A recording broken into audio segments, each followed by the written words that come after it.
सावरकर हो, अगर हमने इन इतिहास को पढ़ाया होता तो आज भारत में हिंदू राष्ट्र की बात हो रही है। हिंदवी स्वराज की बात तो छत्रपति शिवाजी बहुत पहले कह के चले गए। और इतिहास को सिर्फ इसलिए नहीं पढ़ाया जाता कि इतिहास के पेपर में आपको 17 नंबर लाने और पास हो गया। इतिहास इसलिए पढ़ाया जाता है कि इतिहास में जो गलती आपने की है वो गलती दोबारा न दोहराएं।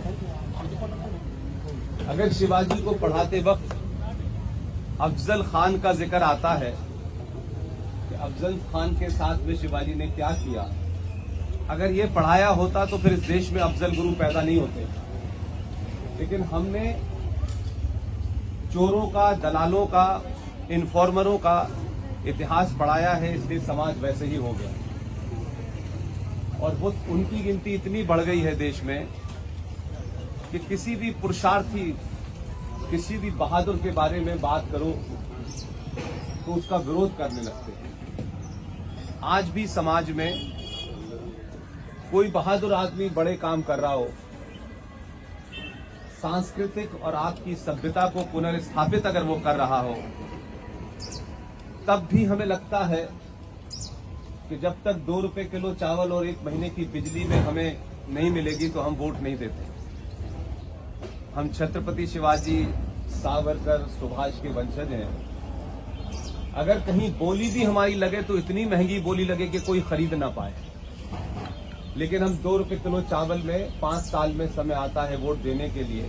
वोट आप किसे देते हैं मुझे उसमें इंटरेस्ट नहीं है, लेकिन वोट देते वक्त भी आप, राजा चुनते वक्त भी आप उसे राजा चुनते हैं कि कौन चावल फ्री दे रहा है, कौन बिजली फ्री दे रहा है, कौन पानी फ्री दे रहा है। और वो नेता जो है अपने घर से नहीं दे रहा है, मेरे देश के संसाधनों पर ठेकेदारी करके वो आपको फ्री बांट रहा है।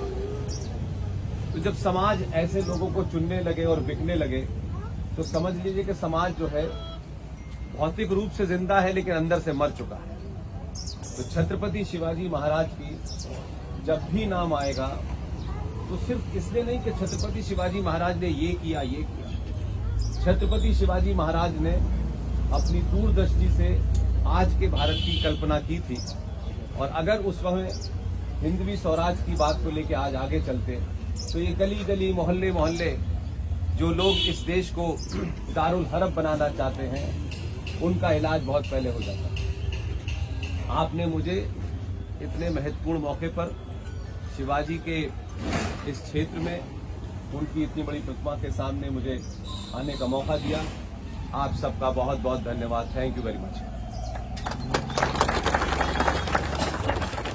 तो हमारे बीच एक परिचय रह गया था, मंच पर जो पुष्पेंद्र जी के साथ खड़े